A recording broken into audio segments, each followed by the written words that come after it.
98,8 Raka FM Bandung Inspirasiku. Sahabat Raka, selamat sore. Selamat bergabung ya dengan perbincangan kita sore hari ini. Tadi saya sudah janjiin ke sahabat Raka kalau kita akan ngobrol-ngobrol ya bersama rekan-rekan kawan-kawan dari PLN UP3 Bandung ya. Dan sore hari ini sudah ada di studio ada Pak Asep Jana Suryana. Selamat sore Pak. Selamat sore. Apa kabar Pak?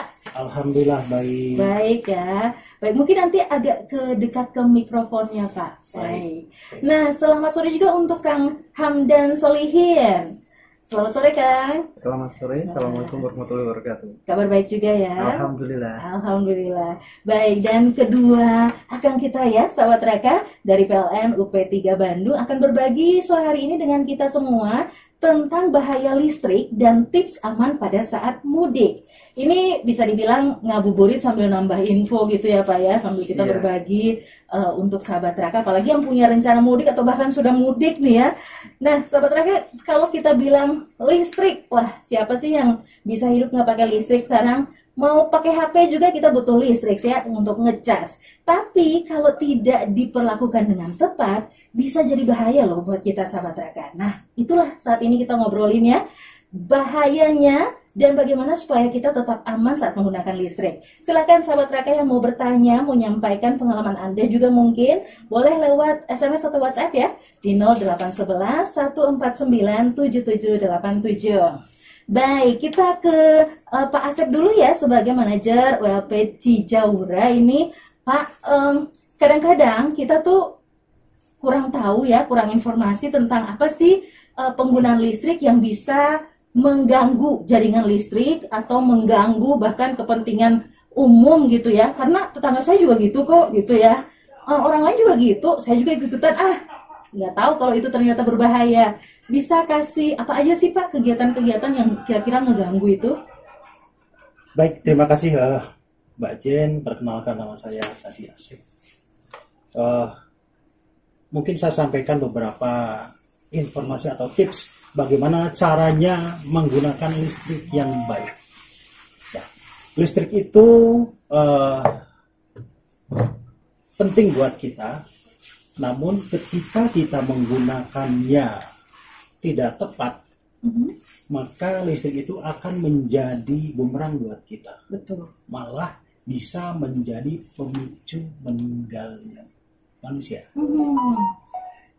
Kemudian yang perlu diketahui bahwa indikasi-indikasi terkait dengan bahaya listrik, misalnya, ya, yang pertama saya seringkali menjumpai bahwa ketika masyarakat itu memasang antena dekat jaringan listrik. Oke. Ya, jadi yang pertama hindari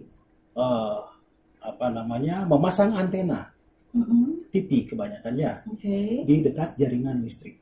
Sebentar Pak, yang disebut jaringan listrik ini kayak gimana Pak? Jadi jaringan listrik kalau mungkin secara ilustrasi ada yang paling bahaya memang yang di saluran udara tegangan menengah jadi SSM. Oke. Ya.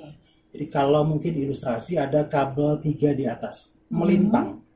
Itu adalah tegangan 20.000 voltnya atau 200 kilovolt. Ini yang sering kita lihat di jalan tiang listrik begitu? Betul. Oke. Nah, seperti itu. Nah, jadi sahabat Raka, pastikan ketika kita memasang antena untuk TV, hindari yang tadi saya sebutkan. Ya, kemudian memasang reklame, baliho, umbul-umbul, atau neon box. Karena itu kan perlu ketinggian ya. Betul. Kadang-kadang mendekati dan kadang-kadang malah melebihi tingginya penampang hantaran listrik. Kabel itu sendiri ya, kabel listrik. Kemudian saya seringkali dan pernah terjadi anak-anak ketika main layangan. Ya. Layangan itu kadang-kadang anak-anak tuh memakai media talinya itu dari logam ya, atau dari kabel. Nah, seperti itu. Jadi mungkin kepada para orang tua sahabat Raka, saya menghimbau agar anak-anaknya tidak bermain di sekitar apa namanya, penghantar listrik. Begitu. Kemudian yang ketiga, pencantol listrik. Pencantol. Ya, mencantol. Kalau mencantol, namanya mencantol itu sudah pasti tidak akan sesuai dengan konstruksi. Ya, tidak akan disesuaikan dengan penampang kabel dan lain-lain. Oke, ini maksudnya kita inisiatif sendiri mencantol Ya, gitu Pak. gitu. Karena itu tidak aman. Ya, tidak aman. Karena memang tidak ada proteksinya, gitu ya. Langsung mencantol seperti itu. Nah, kemudian yang salah satunya membahayakan itu membakar sampah ya di sekitar apa namanya penghantar listrik tadi.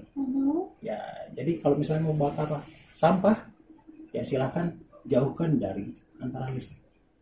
Baik. Demikian Mbak. Jadi ya. Kemudian jangan membiarkan kalau misalnya di halaman rumah terlihat ada ranting pohon yang sekiranya akan menimpa apa namanya jaringan listrik tadi. Itu jadi salah satu apa namanya pemicu bahaya juga. Selain micu bahaya juga micu padamnya listrik secara meluas. Ya. Seperti itu gitu ya. Kemudian yang saya lihat dan pernah terjadi kendaraan, ya kendaraan ini kadang-kadang kendaraan kayak yang saya bilang itu apa ya, truk atau tronton, yang berkapasitas besar, tinggi, kemudian lewat di jalan gitu ya. Nah itu sudah pasti ketika terkena hantaran listrik sudah pasti secara keseluruhan akan kestruk. Seperti itu Mbak Jen ya. Baik ya, dan itu dia sahabat Raka, hal-hal yang mungkin sering kita temui juga di sekitar kita yang punya potensi besar untuk mengganggu ya jaringan listrik. Dan tadi juga ada catatan untuk anak-anak yang bermain begitu, karena layangan sering masuk di sela-sela kabel listrik. Kadang-kadang gitu nyangkut gitu ya. Nyangkut, betul. Kemudian anak-anak dengan polosnya berusaha untuk menggapai sendiri, ngambil sendiri. Itu bahaya banget ya. Perlu dibina juga ini adik-adik kita. Nah, kemudian kegiatan yang mengganggu jaringan ini selain membahayakan untuk diri kita sendiri juga bisa menyebabkan padam dan pemulihannya lama ya Pak? Betul. Itu prosesnya gimana sih Pak kalau sampai ada satu gangguan di satu daerah gitu? Nah, mungkin salah satu contoh yang tadi saya sampaikan, misalnya listrik padam. Jadi listrik padam itu ada dua. Padam terencana dan padam karena memang gangguan. Itu berbeda. Ya. Kalau terencana biasanya kita terlebih dahulu memberikan informasi kepada masyarakat. Kira-kira daerah mana saja yang akan kita lakukan pemeliharaan. Di daerah situlah kita menyampaikan biasanya yang lebih populer dengan surat kepada Pak RW, Pak RT, desa, kecamatan dan lain-lain. Baik. Seperti itu gitu ya. Pemeliharaan ini ngapain sih Pak? Boleh tahu kepo deh, soalnya sering ada info nanti akan ada pemadaman listrik. Emang ngapain sih Pak? Karena gini, listrik itu yang saya lihat, yang saya sampaikan bahwa listrik itu ada tapi tidak terlihat. Yang terlihat itu adalah peralatannya. Yes. Ya, sepakat ya? Sepakat. Bahwa peralatan listrik itu harus kita pelihara. Karena salah satu misalnya ada barang-barang PLN ada lifetime-nya. Ya, kita harus cek. Nah, gitu. Untuk apa? Untuk menghindari supaya tidak ada padam karena gangguan. Sebelum terjadi padam, kan akan lebih mudah. Atau akan lebih sebentar ketika kita lakukan pemeliharaan lebih awal. Betul. Ya, dibandingkan dengan misalnya terjadi gangguan karena kita memang lalai melakukan pemeliharaan. Nah, seperti itu Mbak Jen. Ya, jadi langkah antisipatif gitu ya Pak ya. Baik, yang kedua tadi ini kan yang pertama yang terencana. Nah, yang kedua pemadaman yang karena gangguan. Ini prosesnya seperti apa Pak? Ketika terjadi satu ya katakanlah kayak ala-ala blackout satu daerah gitu, terus bagaimana Pak? Baik. Nah, itu adalah padam karena gangguan. Padam karena gangguan itu banyak hal. Ya. Yang salah satunya itu yang tadi saya sampaikan di awal itu bisa diakibatkan dari peralatannya, gitu ya. Tetapi selalu kita pastikan kita lakukan pemeliharaan. Kemudian yang berikutnya itu adalah gangguan karena alam, misalnya petir, gitu ya.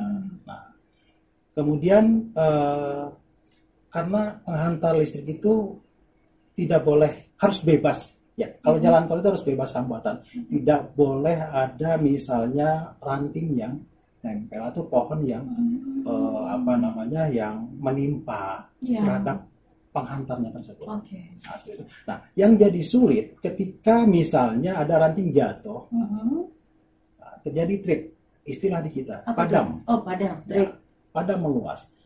Rantingnya jatuh. Nah, kita mengusutnya agak cukup perlu waktu.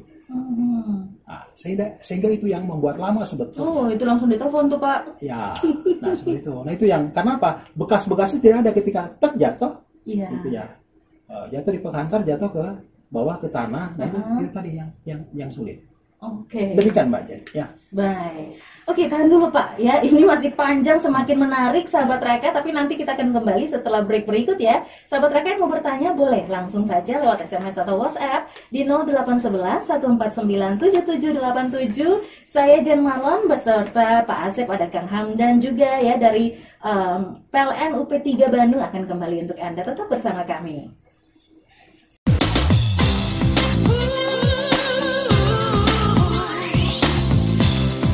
Raka FM.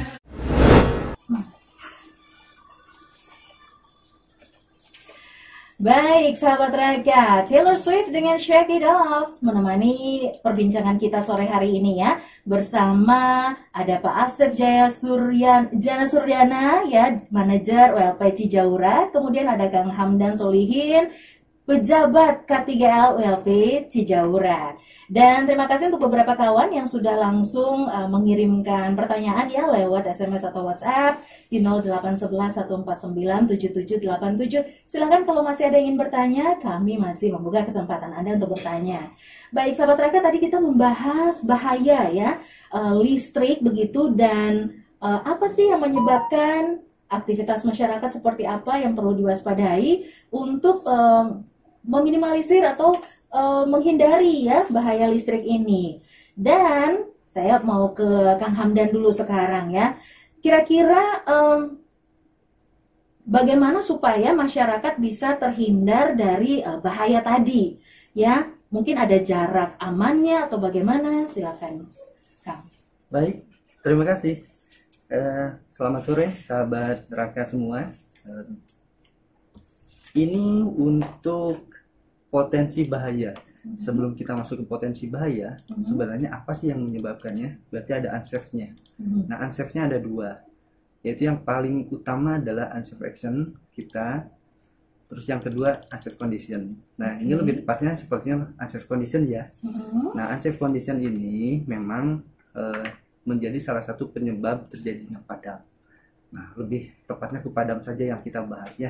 Karena asas manfaat listrik itu lebih utamanya nyala dan padam. Nah, artinya ini pengalaman saya waktu di lapangan dan sering banget kalau di lapangan unsafe kondisi yang dihadapi adalah saat adanya media atau aset itu dari warga atau mungkin masyarakat yang memang bersentuhan dengan asetnya kita PLN. Nah, asetnya PLN adalah kabel. Nah, kabel penghantar tadi Pak Asep sudah menyampaikan ada penghantar listrik, itu utamanya adalah kabel. Nah, kabel yang ada di masyarakat milik PLN itu lebih tepatnya paling mudah dilihat kabel yang 3. Kabel yang 3 itu yang paling utama. Nah, memang ada kabel yang hitam, yaitu kabel tegangan rendah. Nah, itu biasanya sudah otomatis terbungkus. Nah, ini ada juga kabel tegangan menengah. Nah, ini yang 20.000 volt tadi yang sudah disampaikan oleh Pak Asep. Nah, ini yang berpotensi kebanyakan menyebabkan padam luas. Lalu aset masyarakatnya apa? Milik warganya. Nah, ini yang paling dominan adalah pohon. Gitu Oke. TJ. Pohon. Jadi ada beberapa milik warga pohon yang memang sudah mendekati dengan tiang listrik dengan jalurnya kabel PLN. Nah, saat kabel itu tersentuh oleh pohon, Iya. maka di situ terjadi arus listrik, arus gangguan. Sehingga saat arus gangguan itu sudah terjadi, maka alat di kami, alat proteksi kami itu mengindikasikan bahwa aliran harus dipadamkan untuk Baik. menyelamatkan satu alat listrik masyarakat, yang kedua Iya. alat listrik milik PLN juga. Sehingga kenapa terjadi padam? Karena arus gangguan yang muncul karena sentuhan tersebut itu segera dipadamkan oleh alat proteksi kita. Terus yang kedua, bangunan TJ. Nah, ini bangunan. Jadi saat masyarakat sudah memiliki kemampuan untuk mendirikan bangunan, Ya. ada kalanya memang kabel kita melintang di sekitar lokasi-lokasi milik warga. Oke. Yang intinya memang sudah menjadi kesepakatan bersama biasanya dengan perangkat setempat atau pengurus tempat bahwa nanti pada jalur-jalur tersebut ada kabel. Tetapi karena aset milik warga tanah tersebut dibangun, nah bangunannya kadang juga mendekati kabel.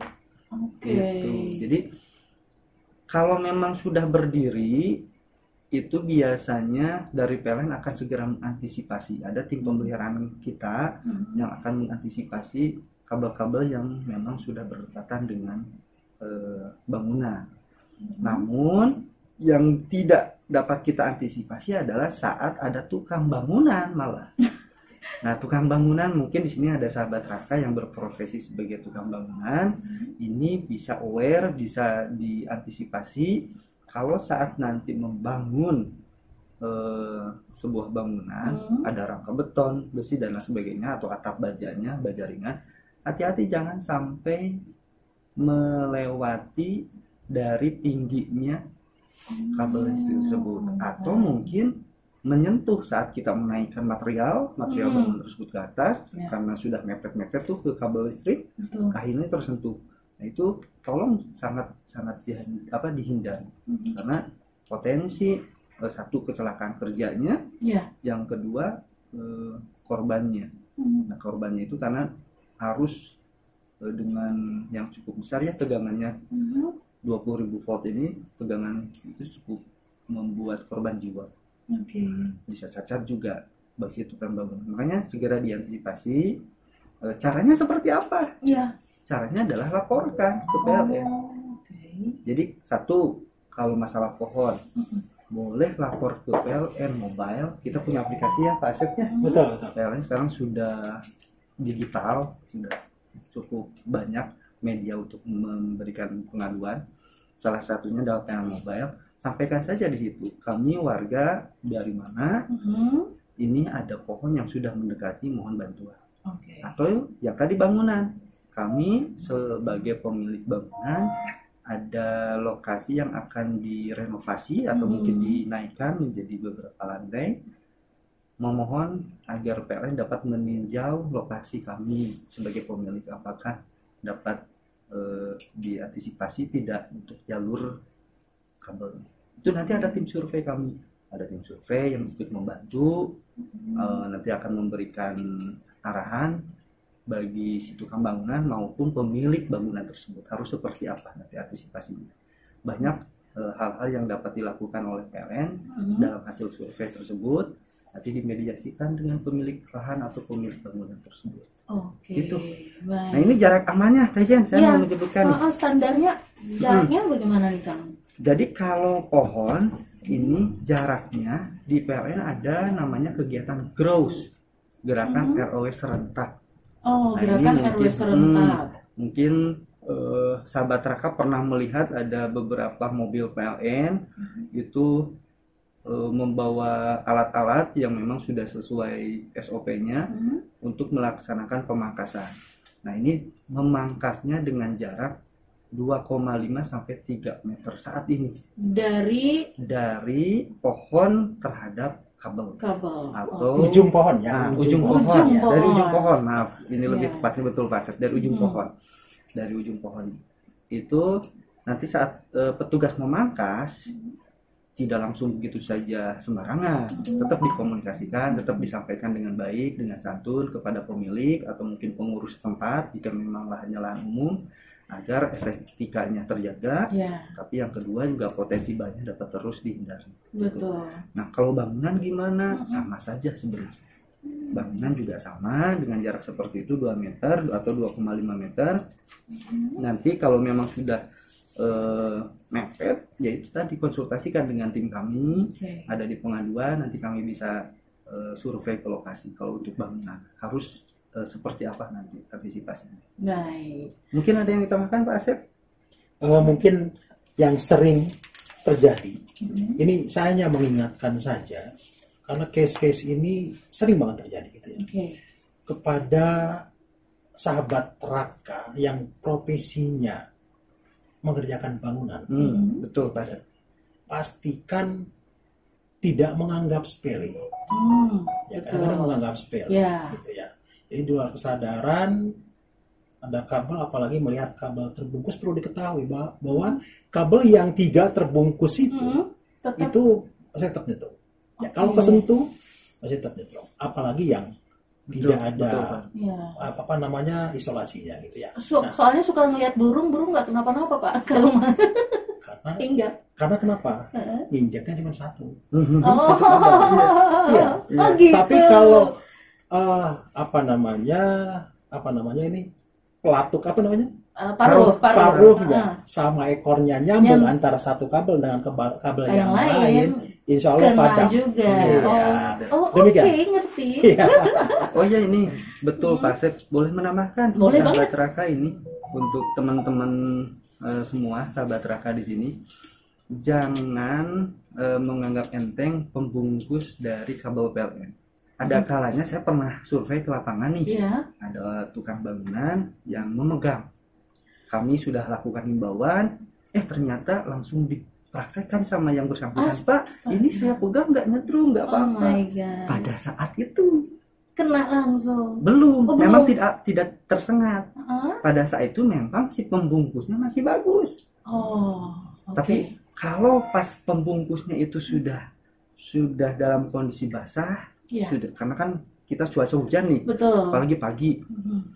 Pada suatu waktu nanti terjadi kebocoran arus gitu dari penghantar tersebut. Nah, disayangkan nanti saat pada waktu-waktu tersebutlah akan terjadi titik gangguannya di lokasi tersebut.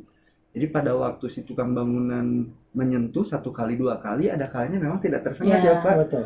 Tapi pada waktu saat si tukang bangunan dalam kondisi yang memang pembungkusnya masih bagus. Tapi karena betul kata Bapak tadi ada lifetime, pembungkus kita kadang ada kalanya ada kemampuan hantar arusnya terbatas. Satu kabel itu hanya kurang lebih 6 kV saja. Dari 20.000 volt itu hanya terisolasinya 6.000 volt sampai 11.000 volt saja. Baik, jadi potensinya tetap besar ya untuk sampai membuat hilang nyawa gitu ya Pak ya. Jadi ya mohon tidak mencoba peruntungan Anda sahabat Raka. Jangan ditunjal, nah kalau bahasa Sunda ya, ada tukang bangunan, aduh ngahalangan sini kabel listrik, malah ditunjal sama kayu. Gitu. Sering-sering ya. Jangan. Oke, baik. Ya sahabat Raka, ini hal-hal yang kita temui sehari-hari, tapi tolong diingatkan ya untuk Anda misalnya temui orang-orang yang kayak santai banget begitu ya dengan kabel listrik, tolong diingatkan. Kita kembali nanti ya Pak Asep dan juga Kang Hamdan. Sebentar lagi sahabat Raka, saya masih tunggu juga pertanyaan Anda. Silakan ke 0811 149 7787.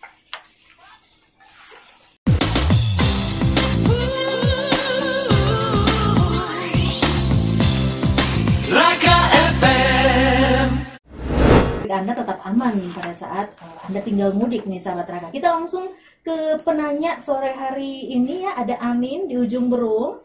Selamat sore Mbak Jen dan Bapak-bapak.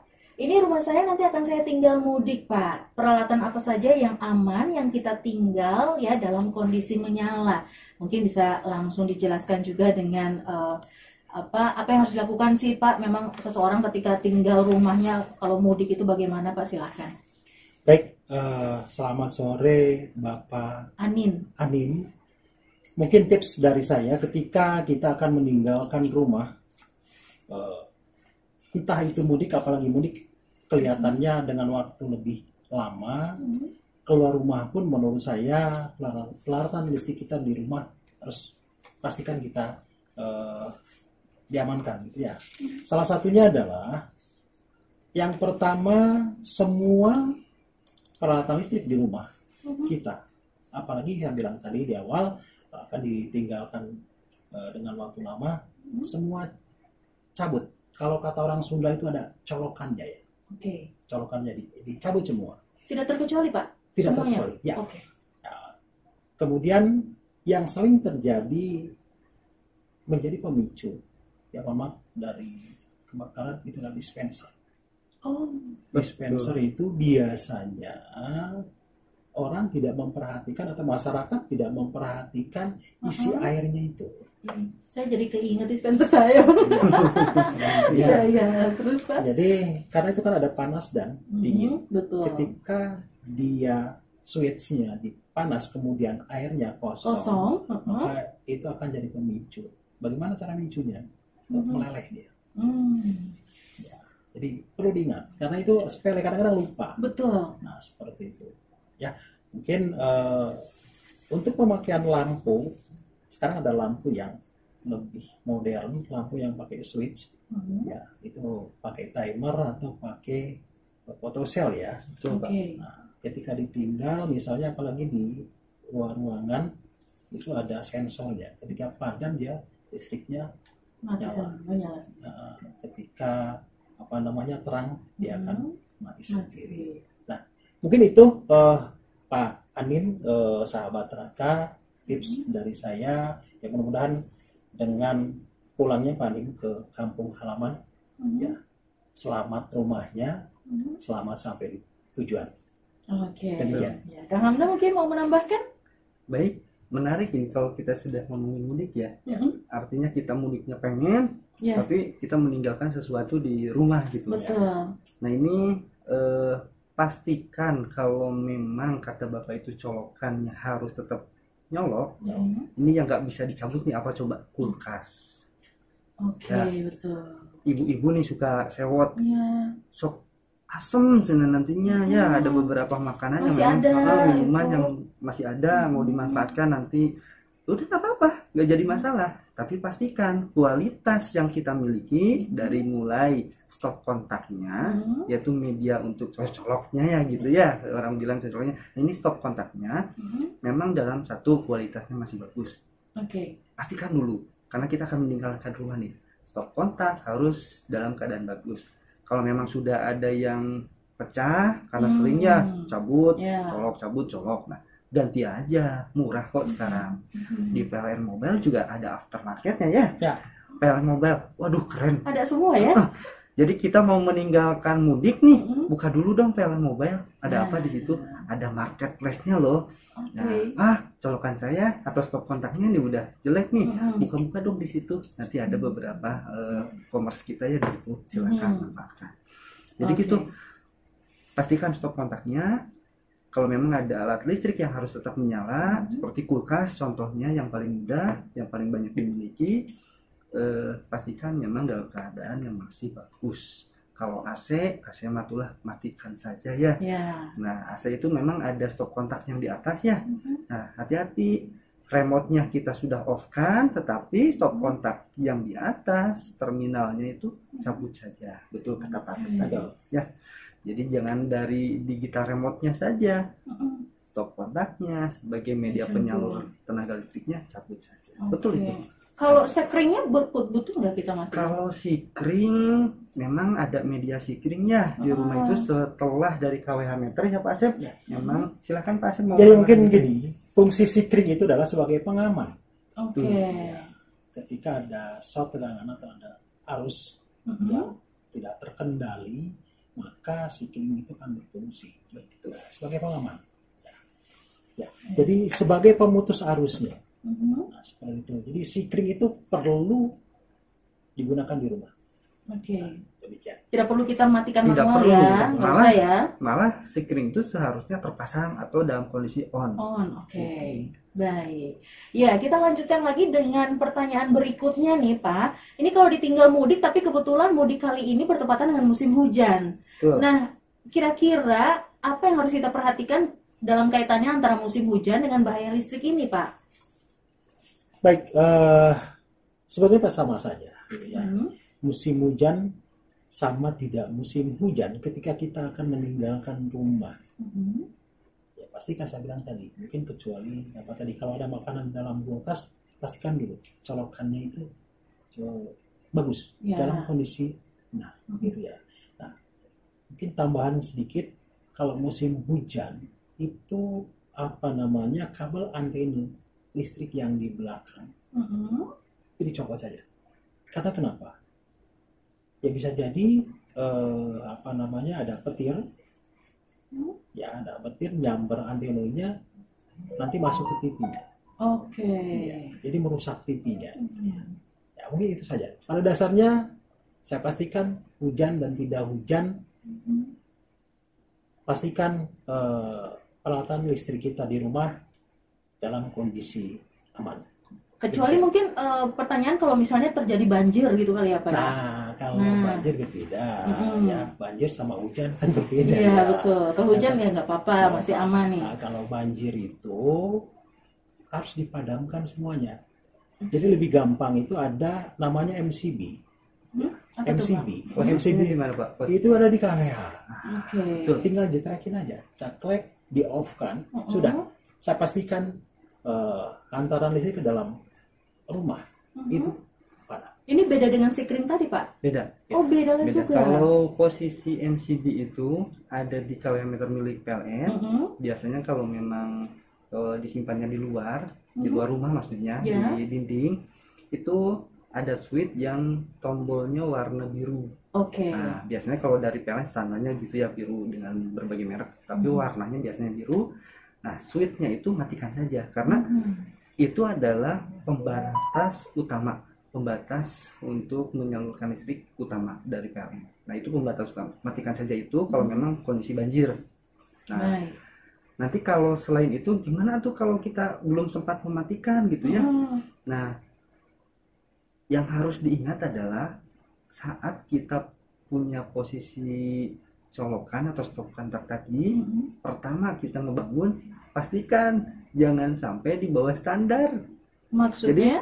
Standarnya itu kurang lebih 1,5 meter atau 1,75 meter dari permukaan. Oh, oke, dari permukaan. Jadi nanti buat kaula muda nih yang udah mau ngebangun rumah, Ya. ada rezekinya atau yang mau renovasi, jangan berada 50 cm di permukaan, dari permukaan. Oke. Kenapa? Karena potensi terendamnya cukup rawan ya. Ya. Nah, Bukan terendam saja, bukan terendam saja. Iya. Apa? dari jangkauan anak-anak. Oh, Dari jangkauan anak-anak. betul sekali. Betul. Anak-anaknya suka mainin Ah. gitu ya. Tadi tingginya berapa aja, Pak? Kurang lebih 1,5 sampai 1,75. Kalau Baik. memang diperlukan 1,75 itu buat apa ya? Buat ini nih kayak AC gitu ya, biar tidak terlalu ke bawah. Oke. Idealnya 1,50. 1,50. 150. Baik, kita ke penanya berikutnya ya. Ini ada yang nanya, tolong info ke saya. Sayangnya tidak menyertakan nama. Di rumah itu saya pakai 900 watt. Itu mau naik ke 1300. Syaratnya apa aja ya? Mungkin ini bisa disambung dengan apa aja sih? Ada promo apa aja sih selama Lebaran dari PLN nih? Silakan, Kang. Baik, nah ini cukup menarik. Syarat yang paling utama adalah pastikan punya PLN Mobile dong. Oh, PLN Mobile ini bisa di download ya? Download, diunduh di Play Store atau di App Store. Kenapa selalu dibicarakan PLN Mobile? Karena ini aplikasi yang betul-betul membantu mengakomodir semua kebutuhan masalah-masalah pelanggan PLN ya. ya di PLN. Betul. Oke. Nah ini kalau di bulan sekarang kebetulan kita punya yang namanya PLN, ada promo PLN. Ini ada Ramadan Berkah. Wah, simak nih sahabat rakyat, promo PLN. Ramadan Berkah dengan Lebaran Ceria. Oke, apa aja? Ramadan Berkah ini di khususkan untuk pelanggan tarif sosial. Nah, bagi para pengurus rumah ibadah, ini ada promo dari daya 450 VA atau volt ampere sampai dengan 7.700 VA. PLN memberikan penawaran spesial dengan tambah dayanya mulai dari 2.200 hingga ke 11.000 VA melalui aplikasi PLN Mobile. Cukup membayar 150.000 saja. Murah kali ya? Iya Pak. Murah banget ya. Dengan kodenya yaitu kode PLN Berkah yang dimasukkan di entry atau di input di aplikasi PLN Mobile. Bayangkan kalau dengan harga normal, Teh Jen, Normalnya dari 450 tarif sosial ke 2.200, ini kurang lebih 1.639.000. jauh sekali. Bagi para pengurus yang memang ada kesempatan untuk menaikkan tenaga listriknya hanya 150.000. Lalu pelanggan rumah tangga, pelanggan umum selain tarif sosial, promo namanya promo Lebaran Ceria. Silahkan. Tapi ada syaratnya, TJ. Siapa ya? Ya. Syaratnya adalah di PLN Mobile ada marketplace. Silakan lakukan transaksi pembelian alat listrik dengan senilai kurang lebih 100.000 minimal, maka akan mendapatkan e-voucher. E-voucher itu merupakan kode yang nanti sama dimasukkan seperti tadi di PLN Mobile, sehingga nanti otomatis biaya penyambungannya atau BP-nya menjadi 150. Baik. 150.000. Ya, ini menjawab untuk tadi kawan kita ya yang bertanya di rumahnya 900 mau naik ke 1.300, manfaatkan ya promo PLN Berkah ini ya, dan promo Lebaran Ceria. Pastikan dulu Anda sudah punya tadi PLN Mobile ya. Nanti di situ ada tata caranya mungkin ya Kang ya, dibantu juga. Ada banget. Baik. Nah, ini kita ke berikutnya ada pertanyaan. Ini mau instalasi kabel di rumah saya, ini dari Bambang di Cibiru. Biasanya usianya berapa lama ya Pak sampai akhirnya harus benahi lagi gitu. Saya baru tempati rumah baru tapi ingin tahu instalasi kabel listriknya masih aman atau enggak. Sebaiknya saya harus bagaimana? Bisa dibantu Pak. Baik, mungkin saya jelaskan yang saya hormati Pak Bambang. Selamat sore. Terkait dengan kelayakan ya, untuk kabel instalasi di rumah kita, yang pertama itu harus disesuaikan dengan penampakannya ya. Tadi jangan terlalu kecil-kecil banget. Seringkali saya memperhatikan ya, karena mungkin pemahaman ya, karena pemahaman masyarakat kadang-kadang untuk media penghantar listrik itu menggunakan kabel untuk radio. Nah itu salah. Nah itu bisa memicu kebakaran. Nah, kemudian ke titik permasalahan tadi, untuk lifetime-nya itu 10 tahun. Ya, 10 tahun. Jadi instalasi kita itu per 10 tahun ya ganti lah. Gitu. Ya, tapi menurut saya sih kalau misalnya sudah terlihat kan 10 tahun sudah dimakan tikus, sebelum 10 tahun ya diganti. Tapi mungkin lebih baik daripada mengira-ngira, Pak Bambang bisa minta tolong ke PLN kali ya untuk pengecekannya, untuk tahu aman atau tidaknya. Mungkin gini, silahkan ke PLN sebagai informasi. Ya, tapi tadi disampaikan sama Kang Hamdan gitu ya. Itu ada di PLN Mobile ada loh. Namanya fitur listrikku. Kerennya PLN Mobile. Di PLN Mobile itu ada fitur listrikku. Nah, bagi masyarakat yang memang usia instalasinya sudah cukup tua, rumahnya juga mungkin rumah dari orang tua, kebetulan kita renovasi gitu ya. Biro tekniknya gimana dong? Saya nggak tahu gitu ya. Manfaatkan PLN Mobile, di situ ada fitur listrikku. Bisa dihubungi, nanti ada petugas dari anak perusahaan kita yang memang sudah berafiliasi di PLN Mobile, dapat dimanfaatkan, nanti mereka datang survei. Gitu. Nanti ada sejumlah biaya sesuai dengan kebutuhan.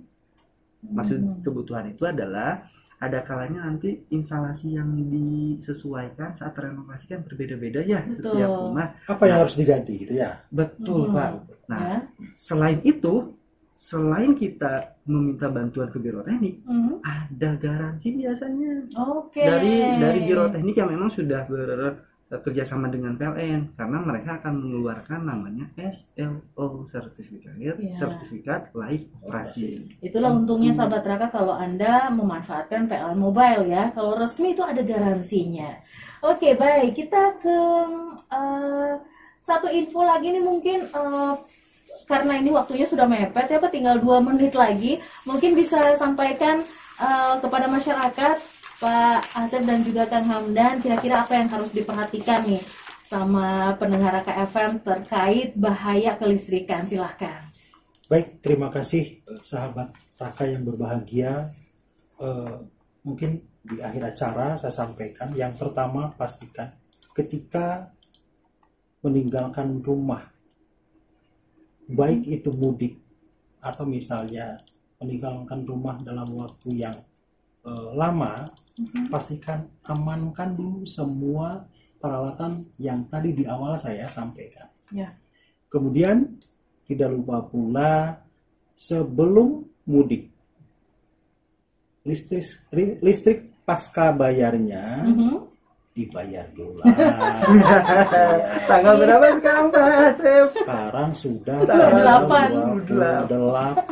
Masih ada yang kesempatannya. belum bayar listrik. Ada Hari kesempatan gini bayar. masa belum bayar listrik, sedangkan listrik itu dipakai kita setiap hari, setiap saat. Dan tidak ada sekarang ya hidup kita tanpa listrik, sepertinya galau deh. Bayar listrik juga mudah ya Pak Asep. Gampang banget. Untuk yang udah mudik Gampang. tapi kelupaan bayar gimana, Kang? Bayar di perjalanan bisa. Sampai ke tempat tujuan bisa. Bayar melalui PLN Mobile juga Lagi-lagi PLN Mobile ya. All in one nih sahabat Raka, manfaatkan. Oke, Kang Hamdan mungkin mau menambahkan lagi? Baik, terima kasih. Ini ada tips memang untuk perjalanan mudik.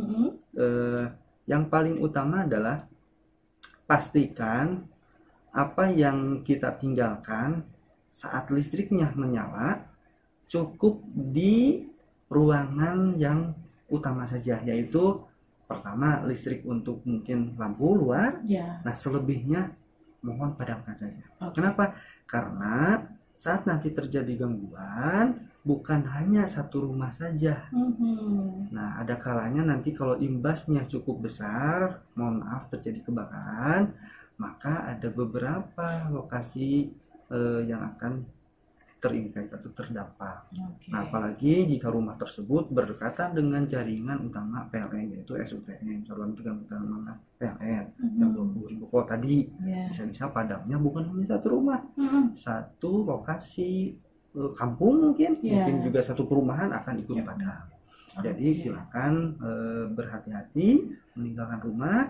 Pastikan alat-alat listriknya sudah tercabut atau tidak digunakan, hanya lampu saja yang digunakan. Silakan, kalau tadi ada kulkas ya ibu-ibu ya, obat-obatan, silakan kulkasnya dinyalakan. Dengan catatan stop kontaknya harus bagus. Baik, terima kasih banyak Pak Asep, Kang Hamdan untuk informasinya sore hari ini.